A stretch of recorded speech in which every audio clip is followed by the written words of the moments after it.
ini kita bakal kupas tuntas salah satu hal yang paling bikin frustrasi dalam trading, liquidity sweep.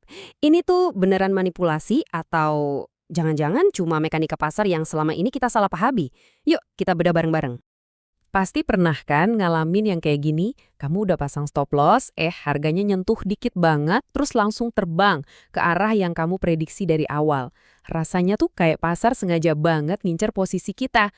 Nah, pertanyaannya, beneran gitu apa cuma perasaan kita aja? Kamu nggak sendirian kok. Perasaan kalau ada mereka yang sengaja berburu stop loss kita, itu udah jadi cerita umum di kalangan trader. Tapi ayo kita coba lihat lebih dalam ya. Kita geser dulu perasaannya, kita masuk ke mekanika di baliknya. Oke, mari kita mulai bedah. Biar paham apa yang sebenarnya terjadi, kita harus ganti kacamata kita. Dari yang tadinya mikir ini soal emosi dan narasi, sekarang kita lihat dari sisi analitis, soal mesin penggerak pasar itu sendiri, yaitu likuiditas. Jadi, apa sih likuiditas itu? Gampangnya, anggap aja likuiditas itu bensinnya pasar. Pemain-pemain besar kayak institusi, mereka itu butuh bensin yang banyak banget buat ngisi order raksasa mereka. Kalau enggak, harga bisa goyang parah dan mereka rugi sendiri. Jadi, tanpa likuiditas, pasar itu nggak bisa gerak dengan efisien. Nah, disinilah peran kita sebagai trader retail jadi penting. Kita semua kan diajarin buat pasang stop loss di tempat-tempat yang aman dan logis. Dikit di atas resistance atau dikit di bawah support. Hasilnya, ya order kita jadi numpuk di level-level yang sama. Tanpa sadar, kita menciptakan kolam likuiditas yang gede banget. Dan ternyata ada istilah akademisnya loh buat efek domino yang kita sebut stop hunt ini. Namanya price cascade. Jadi, begitu satu kolam likuiditas ini kesapu, semua stop loss itu kan berubah jadi market order. Ini mendorong harga makin kencang, yang kemudian memicu kolam stop loss berikutnya. Ini murni proses mekanis, bukan sulap, bukan sihir. Coba lihat gambar dari riset akademis ini. Ini yang disebut momentum ignition. Perhatiin deh di bagian awal, ada lonjakan volume, tapi harganya santai aja, nggak gerak. Ini kayak lagi ancang-ancang. Terus boom, ada lonjakan volume kedua yang jauh lebih gede dan harganya langsung anjlok tajam. Nah, inilah momen eksekusinya, saat likuiditas itu disedot buat ngedorong harga. Jadi intinya begini, prosesnya itu sangat mekanis, sangat bisa ditebak. 1, harga sengaja didorong ke area di mana order kita numpuk. 2, begitu kena, order kita kepicu dan jadi bahan bakar. 3, bahan bakar ini bikin harga melesat cepat, yang akhirnya 4, memicu rentetan atau cascade tadi. Jadi bukan karena market tahu posisi kamu di mana, tapi market tahu di mana kemungkinan besar posisi orang-orang berkumpul. Sekarang mari kita sambungin titik-titiknya.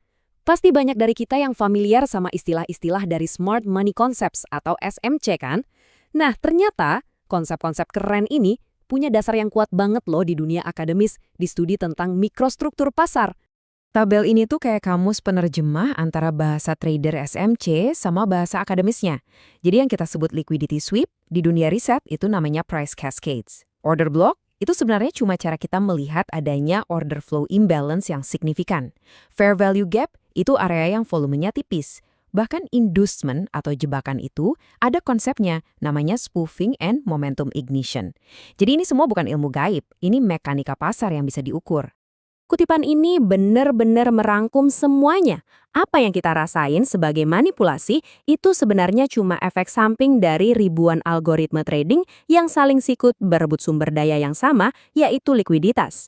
Ini soal persaingan efisiensi, bukan dendam pribadi ke tradingan kamu. Oke, teorinya udah dapat nih. Sekarang gimana caranya kita pakai ilmu ini buat trading? Kuncinya simple, kita harus bisa bedain mana yang cuma sweep palsu buat ambil likuiditas dan mana yang benar-benar breakout sejati. Anggap aja nih contekan buat kamu. Kalau sweep, biasanya cirinya ada wick atau sumbu panjang sebagai tanda penolakan. Terus harganya cepat banget balik lagi ke dalam range. Volumenya mungkin gede sesaat tapi abis itu loyo. Nah, sebaliknya, breakout sejati itu candlenya close dengan kuat di luar level, volumenya konsisten, dan harga mulai menganggap level yang ditembus itu sebagai pijakan baru. Kalau kita udah bisa bedain, langkah berikutnya ya adaptasi strategi. Daripada jadi korban melulu, kenapa nggak kita coba manfaatin mekanika pasar ini buat keuntungan kita? Ini beberapa aturan mainnya. Pertama, jangan kejar breakout. Sabar, tunggu konfirmasi. Kedua, pasang stop loss yang cerdas. Jangan ikut-ikutan di tempat yang udah jelas bakal jadi target. Coba pikir, kolam likuiditas berikutnya kira-kira di mana ya? Nah, taruh stop kamu di luarnya. Dan yang paling penting, ingat, ini semua permainan probabilitas, bukan soal tebakan yang pasti benar. Oke, kita sampai di kesimpulan inti dari semua pembahasan kita hari ini sebenarnya cuma satu, perubahan cara pandang. Ini bukan tentang kamu sebagai trader yang diincar. Ini tentang sesuatu yang jauh lebih besar, lebih sistematis, dan lebih mekanis. Nah, ini pemikiran terakhir yang saya mau tinggalin buat kamu. Berhenti mikir kalau pasar itu jahat dan lagi berburu kamu.